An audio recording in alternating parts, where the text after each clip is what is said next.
Hello, hello. Hi everyone. Welcome to Green Tech Southwest. We're having a slight change of roles today.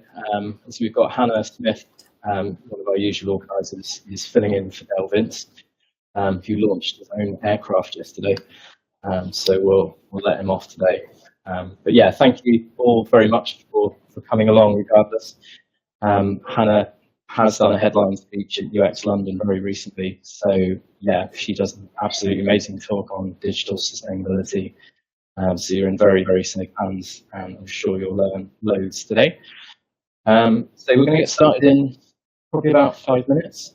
Everyone is arriving here at the Extra Shed, getting vegan pizza and drinks, getting settled in. So yeah, we'll kick off in 5 minutes.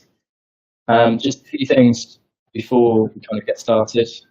Usually we have a sort of Q&A session at the end of the speaker's talk, but we're not going to have that today, mainly because obviously Hannah's stepped up and agreed to do this talk at very short notice. This is quite a new talk for her, so people in the room will be asking questions, but if you have any questions you would really like her to answer, do put them in the chat and we'll put them to her over email. She's agreed to write that up and get back to everyone. So yeah, we're good with that. Good stuff. I'm just going to take you on a little walk. You can see who's here.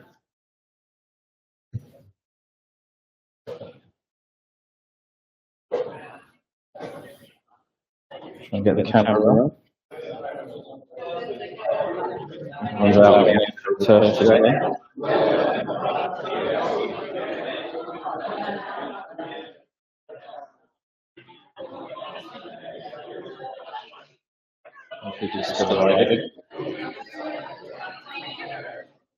Wait for the noisy bit. Great stuff. So, for those of you who weren't aware, Hannah actually did a talk at our very first event in January 2020, right before lockdown and COVID and all of that. So, yeah, it was really on the strength of that talk and the chat that I had with her, which lasted about 2 hours, where she agreed to come on board as an organizer. So, yeah, you're going to be in for a treat with her talk today. I'm just wandering around back of the engine. Cool. So yeah, we do like a nice chat feed, as Ellen always mentions. So yeah, if you'd like to introduce yourselves, chat, it'd be great to hear who's sort of tuning in. Let us know where you're kind of watching from and what you do. That'd be really good to see. We'll be sharing lots of resources throughout Hannah's talks as well. So yeah, hopefully when Ellen does the write-up tomorrow, you should have lots and lots of information to look at. And obviously this recording will go on our website as well. So yeah, you'll be able to watch it back and pick up any notes that you want as well. Just show you a little bit more of the engine check. Somewhere there is that. Give us a wave. It's on the Fanta Lemon today. And this is what you're going to see shortly. I'm doing the speak.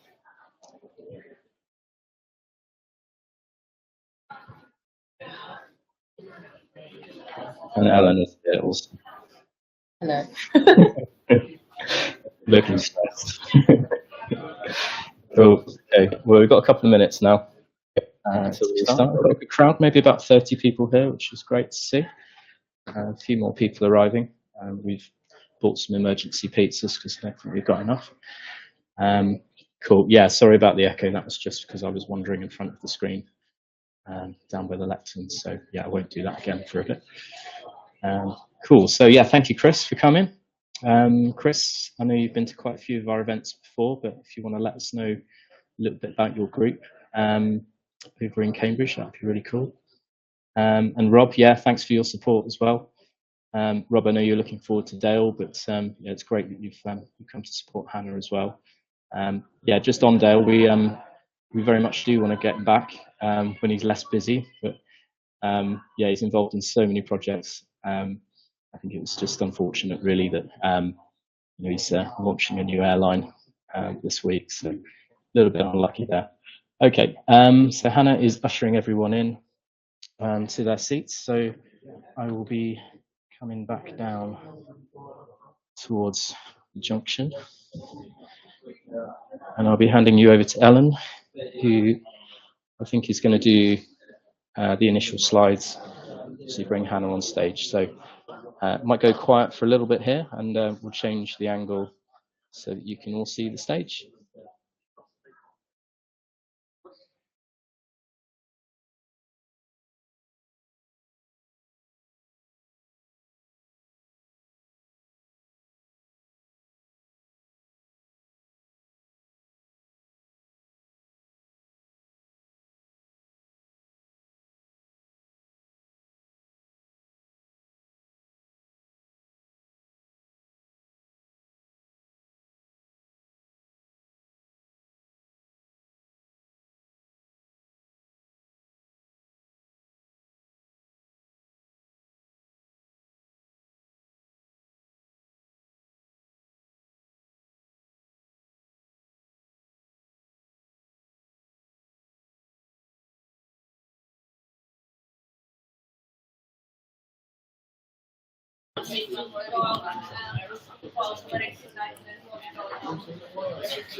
All good?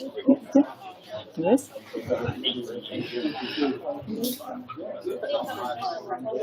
Is it? Yeah. Right, everyone. Thank you so much for coming along and joining us today. It's great to see so many of your faces. As you all know, there was a slight last-minute change of plan, which made for a very relaxing weekend for us all at Green Tech Southwest. But yeah, it's great to see so many of your faces here. And yes, you definitely won't be disappointed with today's speaker. I can guarantee you that. So just a quick intro, as there might be some new faces and some new faces joining online. So these are your hosts. You'll definitely have seen us milling around today. Hopefully you should recognise who we are by now. But yeah, it's not about us. So and then we've also got some fantastic volunteers. Again, you'll see some milling around and some not, but they definitely do great work behind the scenes.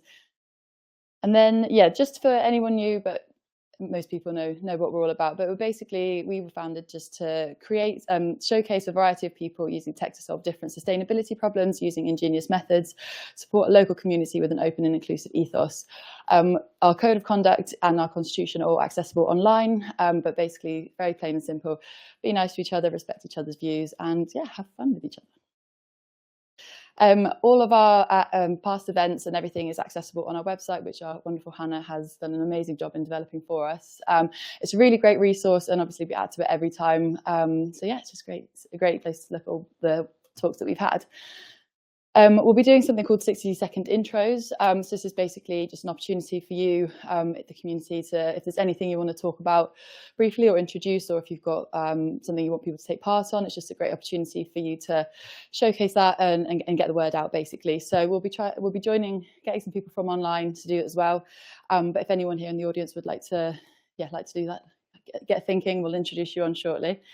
So what we'll do first, we'll get people from. Have we got any takers online or not just yet? In that case, let's do it that way. Who would like to do a 60-second intro? Yeah, perfect. Oh, sorry, I did a bit of a vague. It's not on. Oh, is it? I'm going to give you this just so. The weird mic is for people online rather than this amplifier. Hi, my name is Fed. I work in the water industry, and I have recently about a year ago, around when we did this event, sort of last year, this time last year, I started a podcast on the seaweed industry, so dedicated to the seaweed industry. So I'll be very keen to talk to anybody that is interested in tech solutions within the seaweed industry or aquaculture in general. That's me. Thank you, Fred. And yeah, as I said, we'll make sure everyone's contact details are harvested towards the end of the day. So we'll make it shareable. Yes, I can see Keen. Nigel, hi. Hello, everyone. I'm Nigel Smith. Biggest challenge facing green tech startups is getting across the chasm between early adopters and early majority. I'm Nigel Smith, former hospital doctor, now director animator at Stopmo Studios. I'm a visual storyteller, and I work with young graduates with neurodiverse conditions. We make films about health and sustainability. Getting across the chasm involves understanding your ideal customer and knowing what your value proposition is. I'm curious to know whether visual storytelling can help to get across the gains that are offered by your products and services, or how the clients experience pains and how your product differs from the alternatives. So I'm interested to talk to people who are looking to cross the chasm in that way. And it's Nigel Smith at Stopmo Studios, Bristol-based animation studio using stop motion. Thank you. Brilliant. Yes, hang on. Hi. Hi everyone, I'm Tim Kinberg. I gave one of the first talks at one of these things, or was it the first talk? I can't remember actually. Maybe it was one of the first, yeah. And I'm still working on the same project. So I've been working with the University of Bristol. We've done quite a lot of consumer research around shopping for fashion. Obviously, fashion is highly unsustainable in general, and we need help to help us make more sustainable fashion choices. We also need to motivate brands to make more sustainable items. So I have a platform. It's just been soft released. It's called SUST, that's as in S-U-S-T, sust.earth. Check it out. And my ask today is severalfold, really. First of all, I'm looking for a business partner. I've made the tech. I'm looking for someone who gets the mission to help work with me on making it a financial sustainable proposition. Secondly, I'm looking for anybody here in the fashion industry to talk to about it. Anybody who wants to talk to me, who buys fashion, we all buy clothes, right? Anybody who would like to talk to me about it. And thirdly, just please try it. You download, it works on the 4 major browsers. It's a plugin. It will annotate the web pages you are shopping on, Main Street brands, with information about the sustainability of what you're looking at, and give you one hot link to buy the same thing secondhand or rental or whatever. So it's there to try and help people make more sustainable choices. So if you're interested, any of that interests you, please have a word. Thank you very much. Got an online person, amazing. Right, let me just get rid of the screen share inception.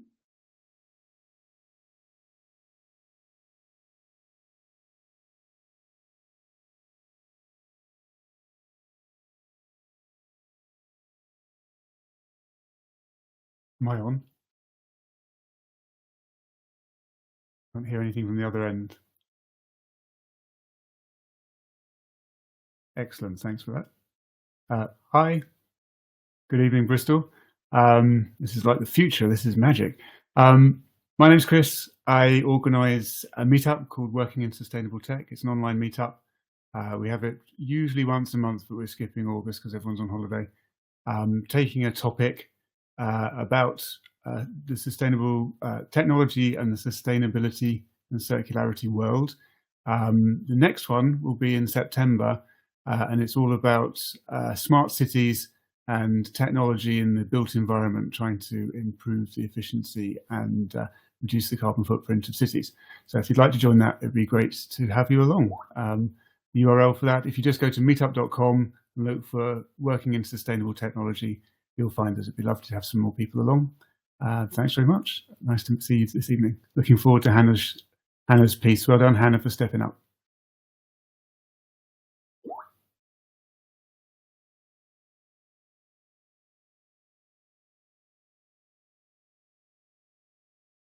Right, I'm glad that worked, because otherwise we would have to start handing out the Green Tech Southwest ear defenders, I think. Great.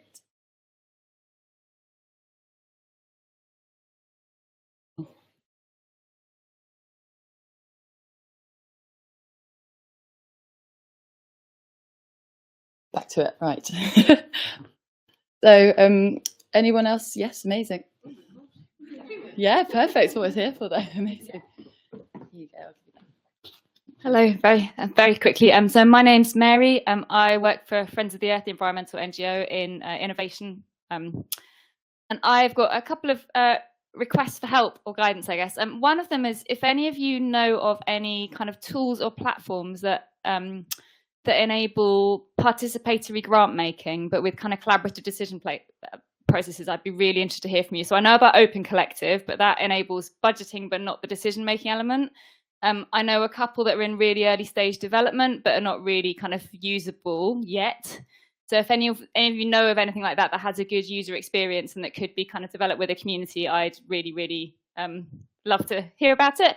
And the other is also if anyone wants to talk to me about how the green sector, the environmental NGO sector, can influence the emerging kind of class of new AI technologies or has any thoughts about that, I would love to hear your thoughts. Thank you.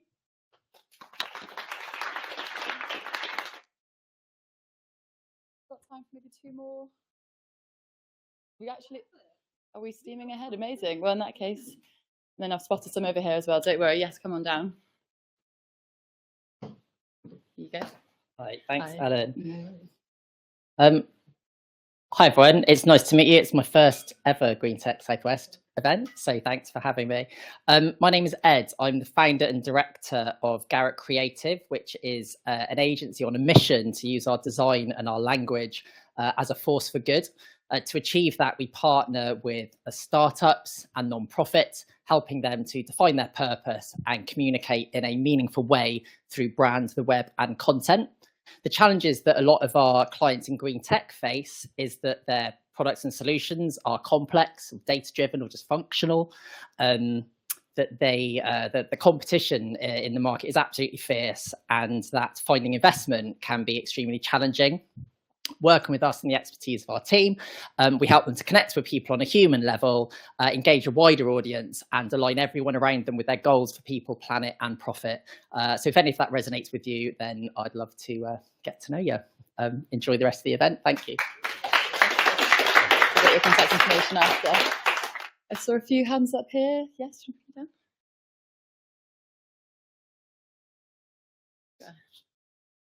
Hey guys, I'm Brian. I'm one of the founders of Susie House.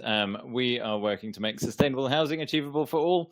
So we just released our app in June. One of the ideas behind the app is that essentially you can get a massive energy bill through the door, go and look at what on earth can I do about this, download the app. We pull a whole bunch of data sets for your specific home, and then can start to make, essentially create a digital twin of that home, and then start to apply different types of retrofit upgrades to that property to understand the impact that it's going to have. Then you've got the option of connecting to contractors and connecting to finance. So what we're trying to do is, a lot of people recognize that carbon emissions is a problem, but actually we're approaching it very much from a finance perspective, because I think that's what's going to help the vast majority and the broader population move. So we're looking at it and then how do we make it just really easy for them to be able to dip their foot in the water and take action and do something about it. So that's us at the moment. We're in a funding round. So if you know any wealthy angel investors interested in the in the tech space and the sustainability space, let us know. And once that is complete, we will be looking for 1, possibly 2 developers to join the team as well. So that's us. Thanks very much. Maro from Susie was actually also part of one of our first Green Tech Southwest. So, Faisal, do you want to come down? Sorry. Yeah. Hey everyone, I'm Faisal. I work for energy software startup called Kaluza. We work out of the OVO building. We started as part of OVO Energy. I'm trying to do a thing at work where I'm concerned about the energy transition, basically, in that a lot of the technology that we're looking to adopt is in some part perpetuating the inequalities that already exist in society. So I'm very keen to talk to anyone who's looking at fairness and inclusion as part of the energy transition, and how we try and essentially link up a lot of the dots to ensure that actually things like electric vehicles, heat pumps, even things like retrofits, like how do all of these things come together and ensure that they're as accessible as possible. So yeah, just want to try and bridge out to other organizations or people who are thinking about these ideas.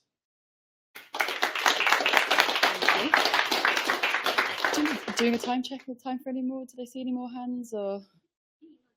Yeah. Yeah, definitely. Yeah, definitely. I think this is a Green Tech Southwest record for 60-second intros. Yes. Down safely. Hi everyone, my name is Lucia. I'm on the first year of a PhD. I am researching on sustainable transport. So if you have any complaints about how you travel and commute places, I am the person to just unload everything that you have. I am now starting to define a PhD project on stakeholder engagement for adoption of technology, especially when you're working with councils and local communities. So I am very keen to just explore with any ideas that are floating around what are the challenges that people are facing and what is the route you're getting towards working with local governments and stuff like that. So if you have that, just talk to me. Thank you.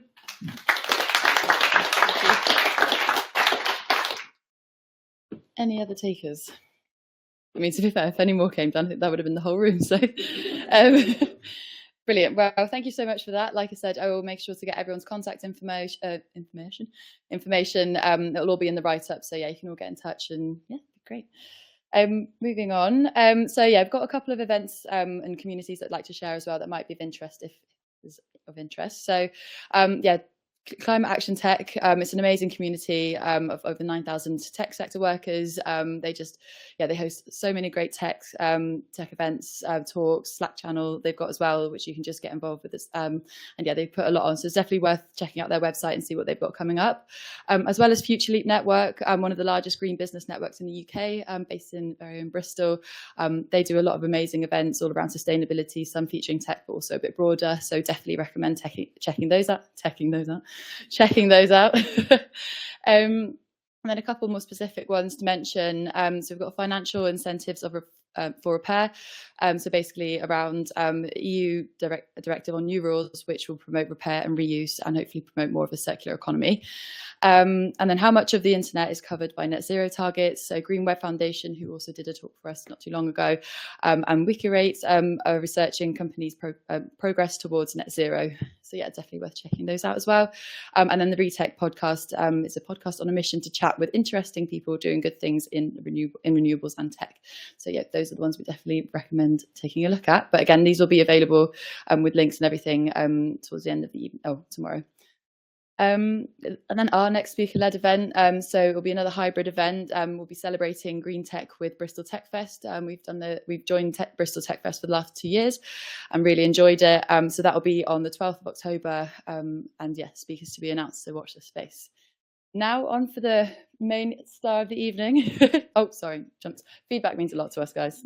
Yeah, now for the main event, we'll be welcoming on Hannah, who is bravely filled in Dale's shoes, but I'm sure she'll be absolutely fantastic. So yeah, do you want to take that? Yes, I'll just put that there. I want to throw it on the laptop.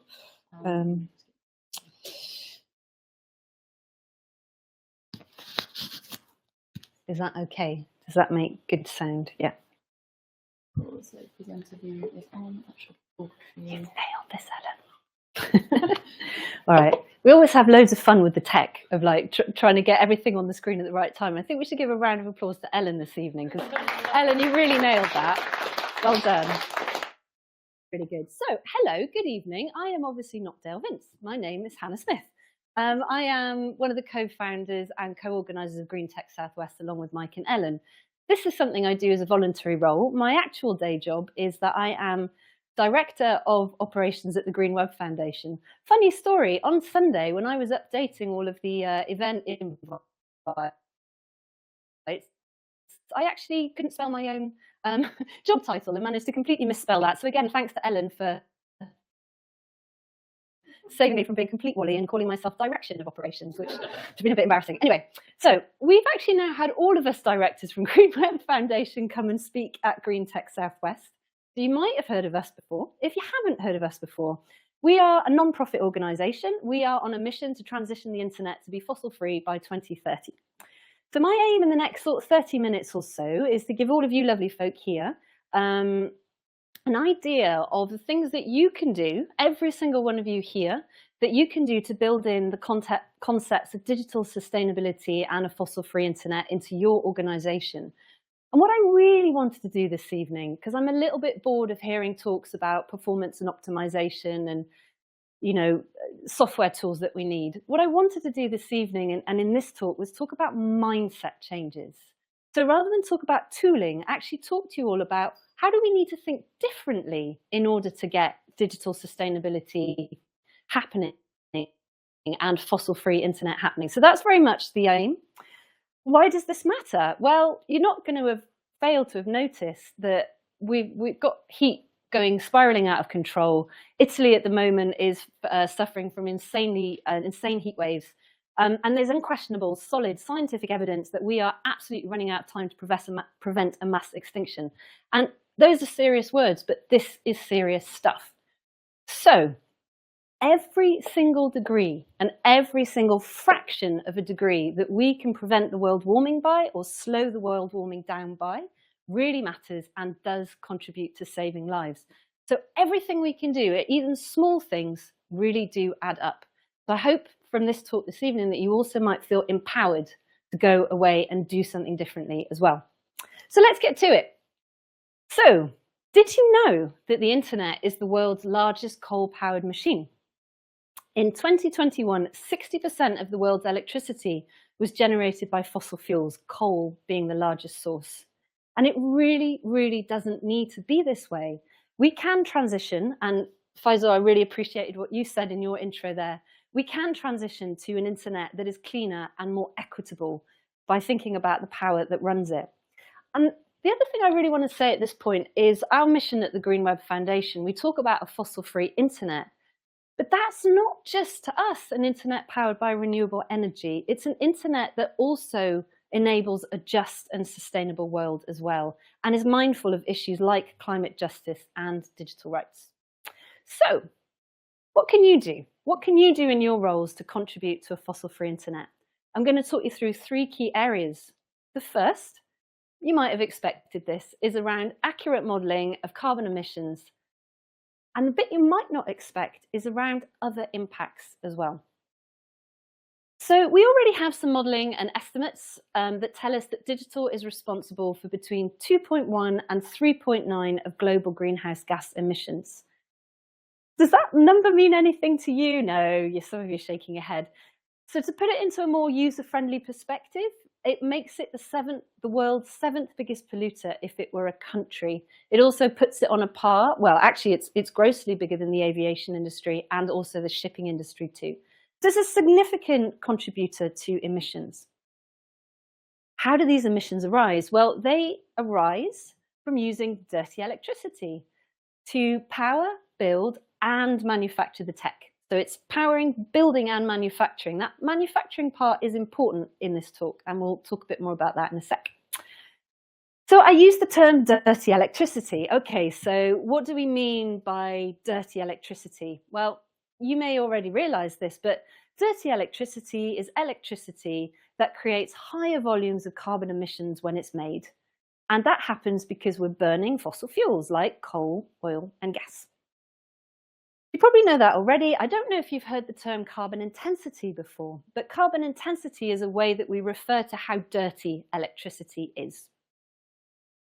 So we know that using dirty electricity is a problem in tech, and therefore, if we know how much electricity usage is arising from tech, this is a really important way for us estimating CO2 emissions. Some of you might have seen this model before. It's the Sustainable Web Design model. Some of you have even come along to training where I've talked a bit more in depth about this. But essentially, when we're calculating electricity usage, we can break it down into 4 key segments to think about. Data centers, networks, so that's the infrastructure for sending data around, devices. I'm not holding my phone. Actually, no idea where I've put my phone. Oh dear. Okay, somewhere. Oh, there it is. Yeah, there we are. So devices such as your phones and your laptops. And the 4th one is again around this manufacture. So each of these segments holds their own complexities when we measure them. I'm not going to go into the details of the Sustainable Web Design model this evening because we've had a fair few talks on this already. If you are interested, go and check out the website, Sustainable Web Design Model. And one of the things we've done at the Green Web Foundation is we've created an open source package, called co2.js, which anybody is free to use. And that basically is a method for putting this Sustainable Web Design model into action. So basically, you can spin it up and start assessing the CO2 emissions from websites and apps. I'm going to talk about it a little bit more in a bit. Now, let's move on. I bet you've heard this phrase before, right? Good old Peter Drucker pops up everywhere. He's very famous for saying, what gets measured gets managed. This is a mindset thing that I wanted to talk to you about because the trick with digital sustainability and creating a fossil-free internet is making sure the right things are being thought about.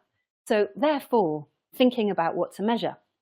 There are an awful lot of aspects to sustainability, and it is a very complex system to work within. So let's not try and oversimplify things, but let me at least give you a few pointers that you can think about with regards to what you might measure and how you might measure it.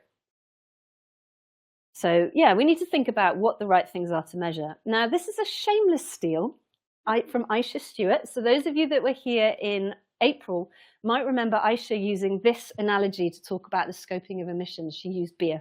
I loved it, and I've put it in all my talks, so thank you, Aisha. So first things first, let's just think about carbon emissions. Let's think about the scoping of emissions. Scope 1 and 2 emissions are represented by the head of the beer. Ta-da! And are probably in tech, well, and actually in all kind of carbon emission reporting, generally the easiest to get a handle on. They represent the energy that you burn directly and also the electricity that you consume directly. So that's all the stuff in your control, so it's a bit easier to know about. But it's actually, in tech and again, generally in scoping of emissions, it's the body of the drink that's what makes up the majority of the emissions. These are your scope 3 emissions. Sorry, I need a drink. All this talk of beer. So the scope 3 emissions represent what your users consume or what your users are using electricity-wise when they use your products and services. And in tech, we've kind of largely just gone, we're just going to ignore that and just focus on the scope 1 and 2. But we've kind of reached a point where we can't ignore that anymore. It is a bit harder to get a grip on because there's loads of variables at play with the scope 3 emissions. We don't really know what devices people are using our tech on. Is it a phone? Is it a laptop? We've got analytics and stuff to help us, but it is a bit more of a guessing game. It is a bit harder, but rest assured, when it comes to thinking about the scoping of emissions for tech, we have got to get a handle on scope 3. We've got to think about our own, beyond our own immediate boundaries, and we've got to think to what we are enabling with the tech that we're creating. It's not just me saying this. Oh, sorry, I've probably touched the microphone. There's a lot of legislation coming down the road that also is saying the same thing. So one such example is coming from the EU. Oh, the EU, I miss the EU. Can we go back? Are we allowed to go back? That'd be nice. Come on. Anyway, one such example coming from the EU that will impact us as well is in the form of the Corporate Sustainability Reporting Directive. CSRD, get to know that acronym. I think we're going to be hearing it quite a bit. That is going to require organisations of a certain size and scale to report on how their operations affect people and planet. More than just emissions, it's actually thinking about a broader definition of sustainability, which I'm very into. So this is going to cause a lot of organisations to really shift their mindset into realising that sustainability is not just carbon emissions. I'm going to talk about that point quite a bit more throughout this talk as well. But let's move on. I want to give you an example of an impact that goes beyond carbon emissions that's relevant to tech. Let's talk about water. Maybe some of you are starting to see conversations about how tech uses water. When I started giving these talks a couple of years ago, I used to do a little exercise in the room where I'd say to people, if you know that tech uses electricity and you understand that that could be clean or dirty, you know, give me a wave, and everyone would wave. And then I'd say to people, oh, you know, if you thought about what goes into your phone, what, you know, where the resources come from, what the issues are, you know, give me a wave, everyone would wave. And then I'd say to people, water? Has anybody thought about how tech consumes water? A couple of people would wave. I think what I'm seeing in the public domain now is that we're getting more of a grasp of how water is used by tech, but essentially it's used mainly in data centers for cooling, and it's also used for manufacturing as well. I want to give you a little bit of a sense of how much water is used by tech. So I found a stat around GPT, everybody's favorite tech movement, or not favorite tech movement at the moment. It's estimated that ChatGPT uses 500 ml, that's half a litre of water, for every 20 to 50 questions asked of it. There are literally millions of questions being asked of ChatGPT every week. So, you know, what this is showing us is that we are using a lot of water from tech as well. So water is becoming a more considered, measured and talked about environmental resource alongside carbon emissions as well. And I really welcome that, because we need to be thinking about more than just carbon emissions. This makes me think about all kinds of questions. Questions for me, and I don't know the answers to these, and I know that there are various cool organizations working on these answers, but I just like, should we be taking waters from community for tech? I mean, should we be taking water from communities for fucking ChatGPT to answer our questions or write our bloody interviews for us or write letters for us? I mean, oh, I don't know, it feels intrinsically wrong to me. Who gets the priority when we know that water stress is becoming more of an issue? And, you know, is training a new data model more important than communities being able to quench their thirst or grow their crops? We've got some real ethical issues to deal with here within the tech sector. And it leads me to thinking about this question. Again, I don't know the answers to this question. I don't think anybody has put answers to this question forwards, but I really want us to work on it. What is the acceptable upper limit for resource use by tech? What do we prioritize first? At what point do we say, we've got enough? How many more cat videos do we actually need? Can we have dog videos instead, please? Those of you that know, maybe who've seen me talk before, I always sneak my dog somewhere in these talks, and she is here, she's at the end. Anyway, there are some serious questions here for us to think about. And on that kind of topic of serious questions, Rachel Caldicott, who's the exec director at a cool organisation called Promising Trouble. I actually heard Rachel speak up in Bristol at the Watershed sometime in May. She was talking about community tech and the alternative innovation economy. And she said this, which I just can't stop thinking about.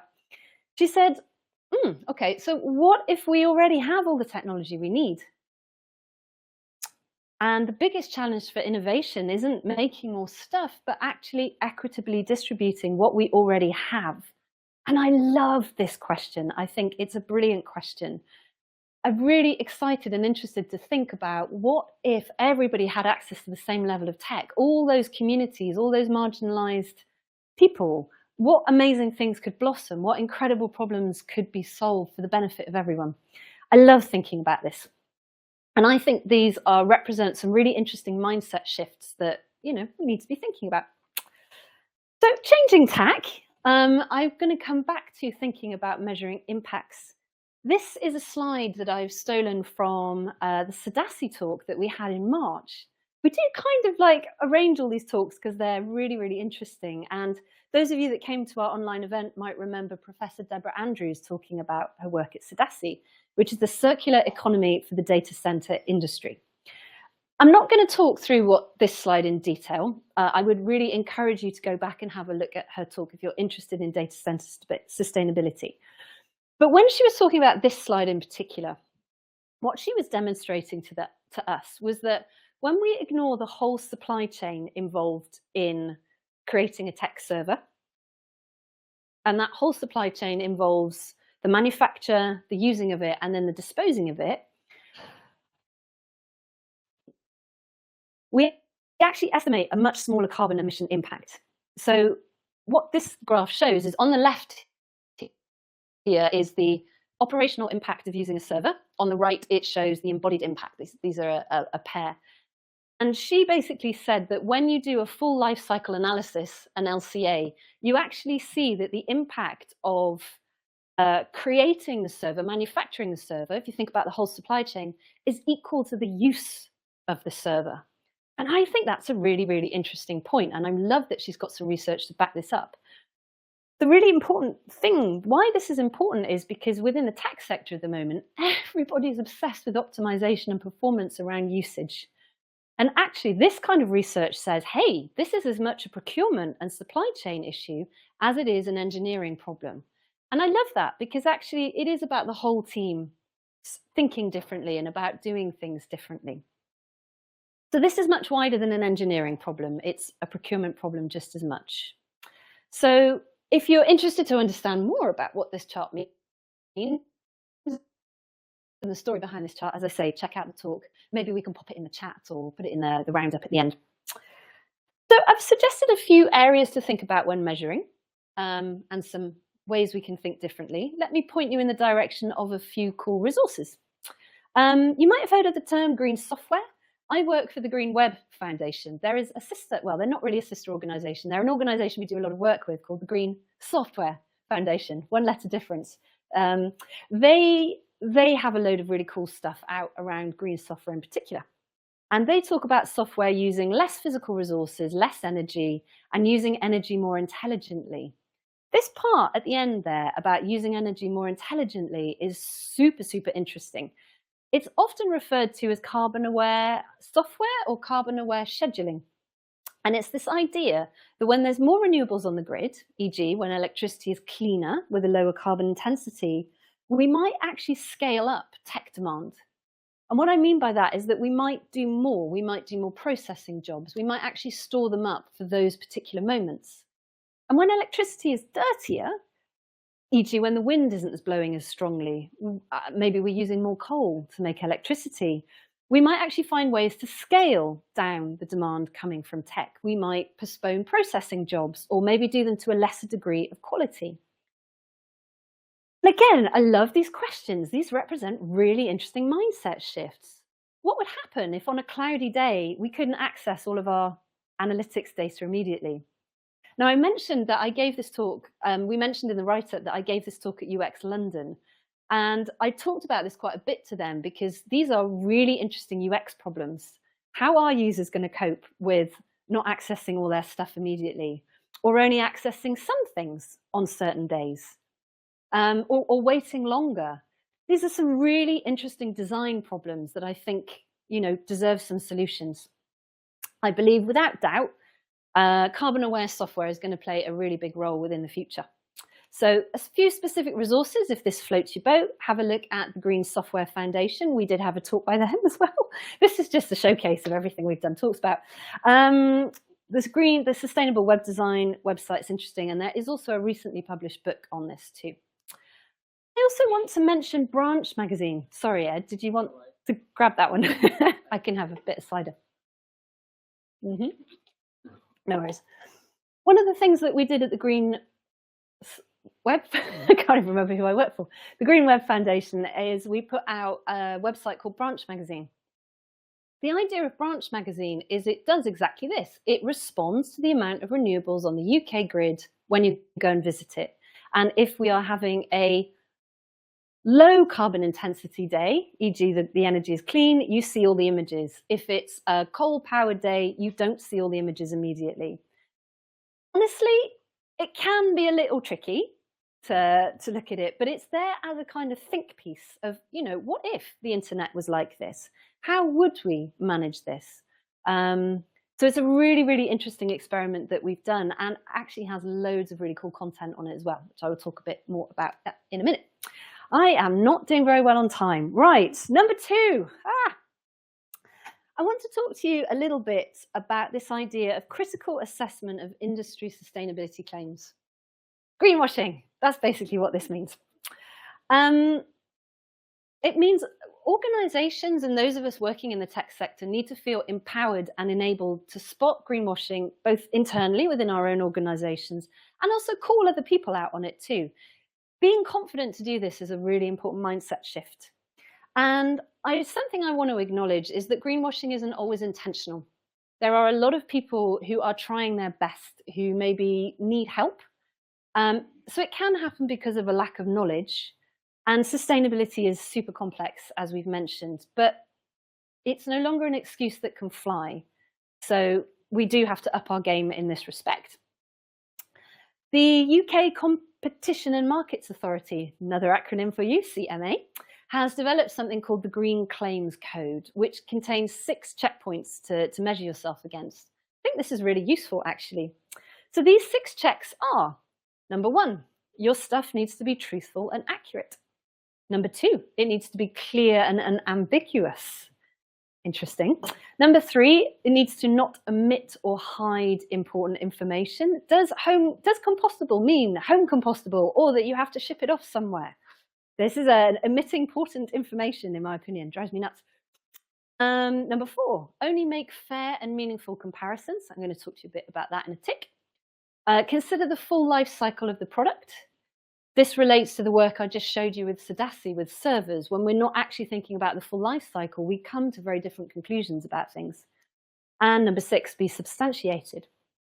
Okay, so how do we do that within the tech sector? Well, I would like to harness the power and introduce you to harnessing the power of open data and open source methodologies.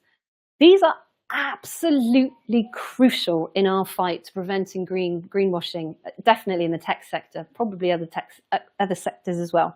It's only when we have open data and methodologies that we can actually really compare apples and apples, where we can compare 2 different tech services and go, one's good, one's not.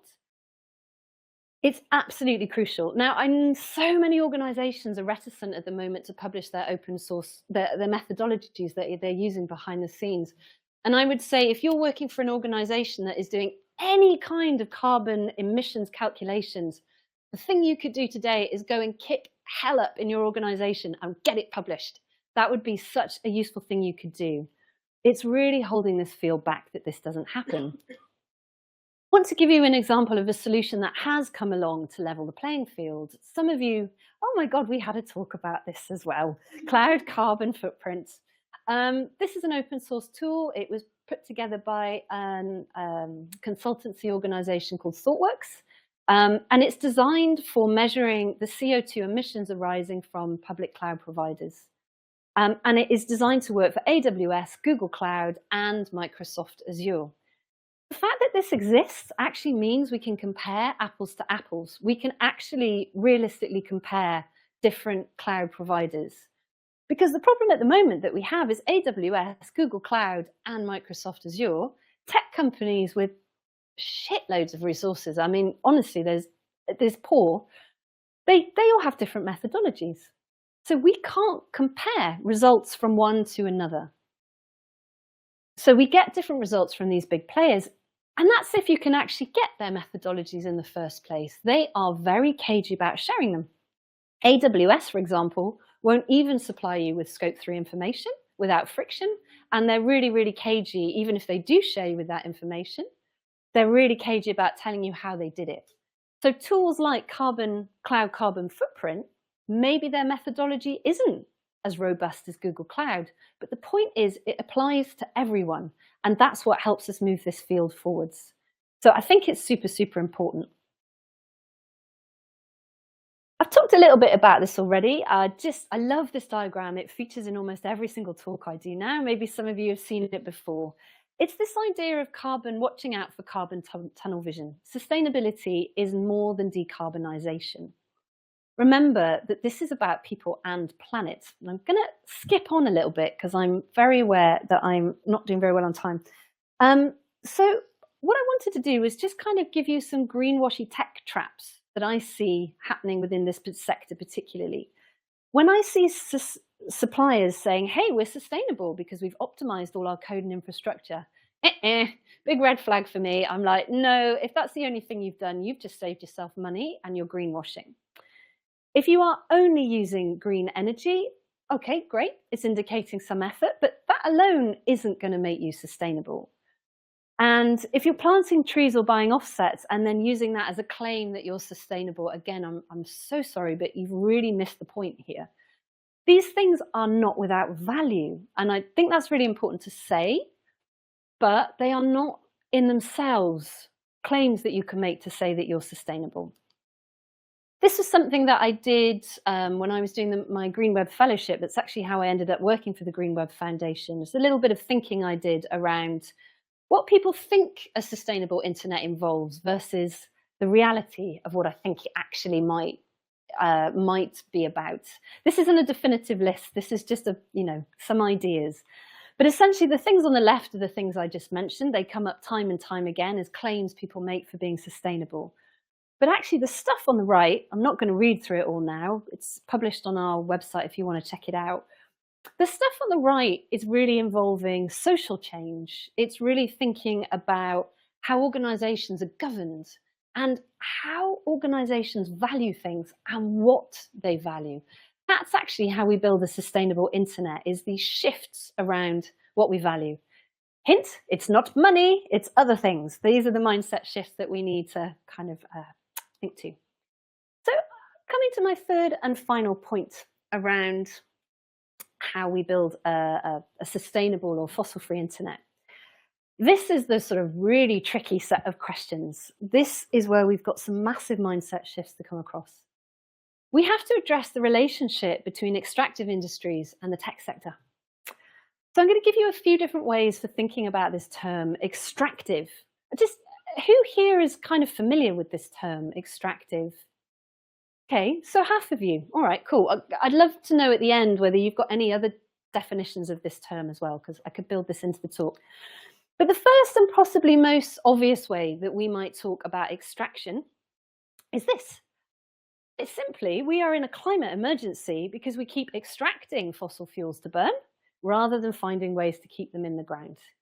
And I think most people, when they think about extraction, they think about the extraction of fossil fuels specifically. At the Green Web Foundation, we hold the world's only data set on what hosting companies are powered by renewables.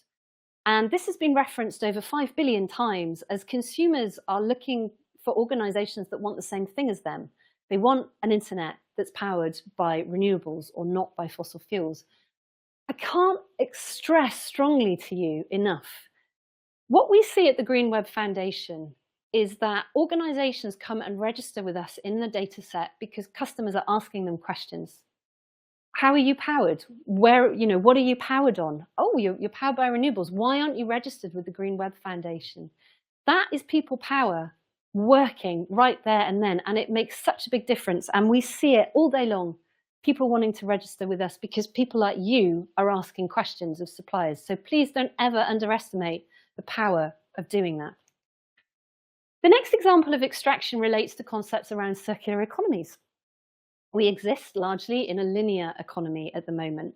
So this is where we extract fossil fuels and other kinds of resources from the earth. We make something, we use it, and then throw it away. It's gone. Not great. The next version of this is a recycling economy, which does help us do better, but ultimately we're still extracting something and we're still creating waste. Instead, what we need to be imagining and shifting our mindsets to is the next revolution in economic models. And that's a model based on regenerative principles and has zero waste by design. This is called a bio-based circular economy. Now, the mindset shifts here are not to be sniffed at.